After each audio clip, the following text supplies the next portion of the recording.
Hey everyone, Gaijin here. Well, since I'm kind of in between cons right now, I don't have a whole lot of time to make a really good upload for this week, but instead, I kind of wanted to get a little personal and tell you a story of mine. Just how I violently fell out of the otaku community and how I was inevitably able to let myself back in. Think of it as a cautionary tale of how fandoms can just really destroy one's love for something, but also how to steel yourself from that and keep loving it all the same. Think of it as a Gaijin Review Episode 0. The peak height of my otakudom, as well as, well, if I'm gonna be fair here, my weeaboodom, was back in 2008 when Tengen Toppa Gurren Lagann was the in thing. Bar none, this was my favorite show. The writing was solid and enjoyable, the art style, though sometimes a little too exaggerated, felt like a fresh blend of wacky and serious.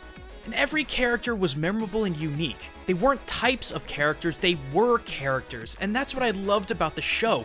It broke so many rules. No moe, no overabundance of cuteness, and barely any Japaneseisms. It seemed like a show that did well despite never caving into what was popular at the time. And that brings me to Yoko. On the surface, you'd expect her to be the exaggerated boob joke of the series, but in so many ways, that stereotypical role never took hold. Was she sexy and eye candy for the series? Sure, but if I'm allowed to gush here, she was allowed to be more than that. She was a kick-ass sniper, she had grit, determination, she did things. And most of the time they were exceptionally important things too. The preconceived notion of her definition as the boob joke character was so completely shattered that for an entire episode, she was shunned by the men. And that never happens in anime. She wasn't just another pair of tits. She wasn't just another cute face like so much rehashed horse crap I've noticed that was trending at the time. When someone asked me to point out a strong female character in anime, I went with her every single time and said, "This is how you do it right." Then I went to Japan. 2009 was my first year teaching high school overseas, and it was then the Gurren Lagann manga was really starting to roll out over there, and I was excited. I wanted to see how the manga medium was going to evolve, something that I greatly loved. But it was the second book when I knew fan pressure and pandering were starting to take hold. It started off with a few simple things like perspective placement, but look at this. This was the original scene from the anime. Go, man.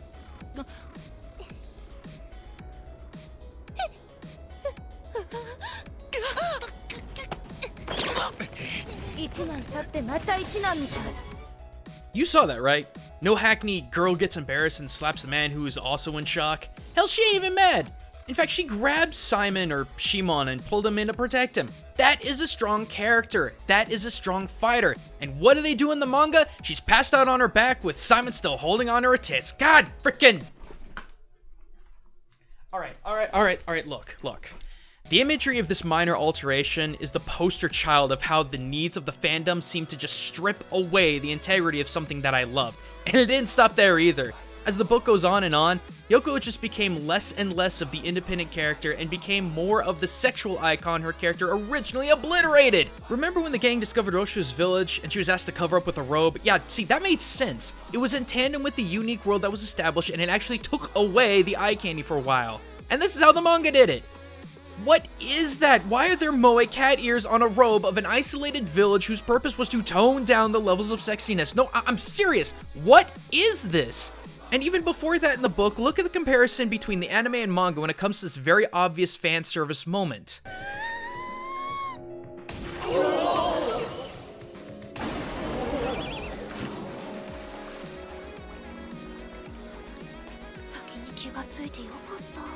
The animes was there, but it was at least kind of subtle. The manga just didn't hold anything back. Look, if you know me, you know I'm not a prude, and I'm completely fine with fan service and fan service characters. Hell, I'm even starting to really like Kantai Collection, which is loved more for its character design above anything else, like its quote, stat-driven gameplay and laughable excuse for a story. But I get it, the designs are what people, including myself, like. Everything has a place so long as it was crafted to be such. But this crap drove me insane. I felt like I was witnessing a systematic rape through fandom demands of a character who originally destroyed the disempowered sexual character that she was becoming. But it only just got started there.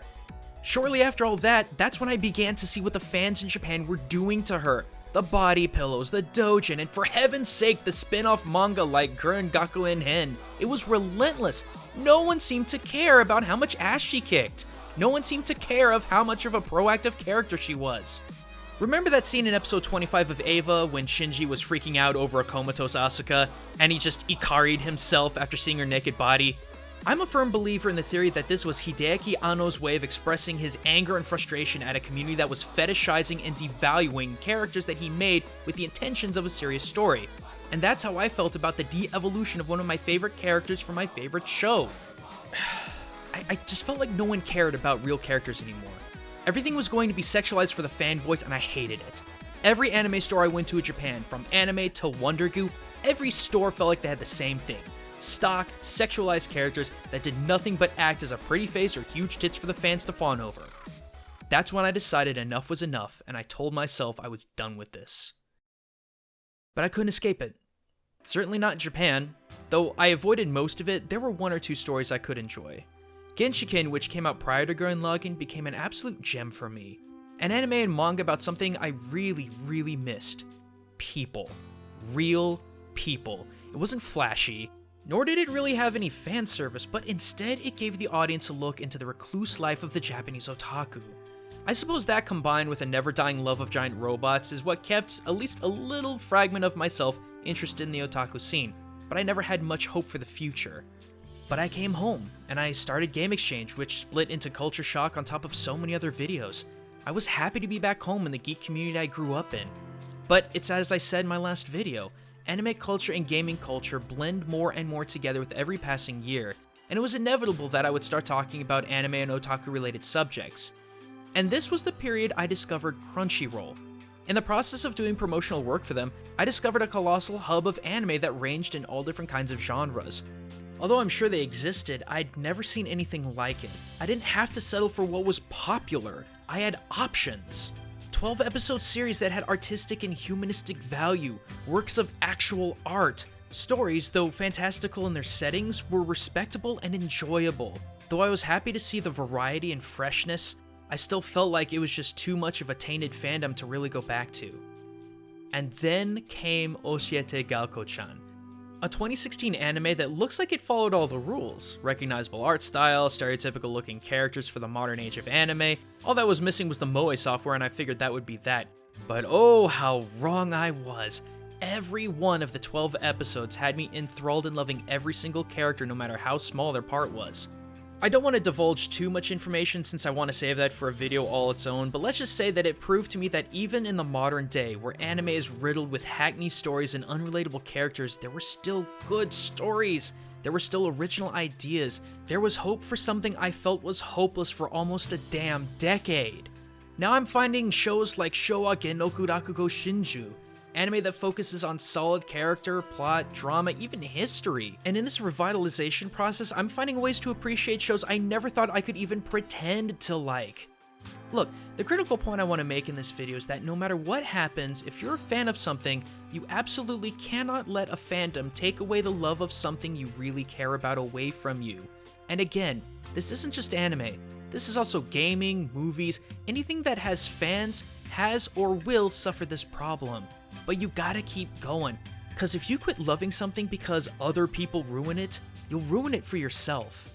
And you may end up missing out on some of the best evolutions and ideas your genre has. But that's my story, guys. I hope it wasn't too boring.